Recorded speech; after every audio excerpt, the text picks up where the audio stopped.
Tonight, Republicans at the state and federal levels are taking issue with the new congressional map proposal drawn by Governor Wes Moore's redistricting committee.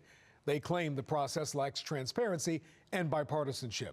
Fox 45's Jeff Abel joins us live with their concerns. Jeff? Well, some Republicans are calling it unfair, others are calling it unconstitutional. But in the end, few seem surprised by the new map, which they insist is drawn with political intentions.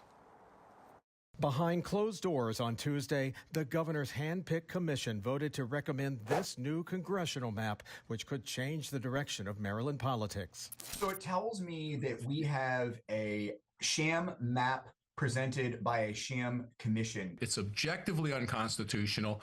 The governor has it wrong. This is not a fair map. The bottom line is it is to advance his presidential aspirations. The proposed map would overhaul Maryland's First Congressional District, which is represented by the state's only Republican in Congress, Andy Harris.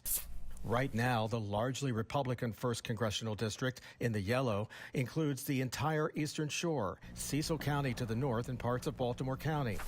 But the proposed map in the red would add heavily Democratic territory to the district, stretching over the Bay Bridge, through Anne Arundel County, and even into parts of Columbia in Howard County. I think the maps that were released is something that is not just going to make our congressional maps more competitive, but it's also something that actually is the will of the people.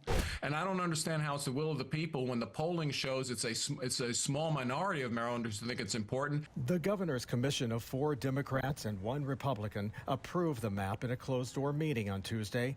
The commissioners had earlier heard from Marylanders during 4 virtual hearings. Senator Angela Alsobrooks, who chaired the commission, was absent from 2 of them. I'm in favor of a fair and competitive redraw. The League of Maryland opposes mid-cycle redistricting. I will unequivocally and emphatically discourage any efforts to move forward with this. The effort comes after President Trump encouraged red states to redraw their congressional maps ahead of the midterm elections. In Maryland, Republicans are convinced the governor's redistricting effort is aimed at redrawing the state's only Republican in Congress out of office. This is the result of someone that is more concerned about political posturing to run for president than about what's doing not only what's right, but what's just and what is constitutional. The proposed map must still be approved by the legislature. It almost certainly will be challenged in court, but already it's being challenged in the court of public opinion. I mean, this should not be the way politics is run, and it is apparently in Maryland. Because if he's willing to trample on the Constitution now, when else will he be willing to trample upon the Constitution?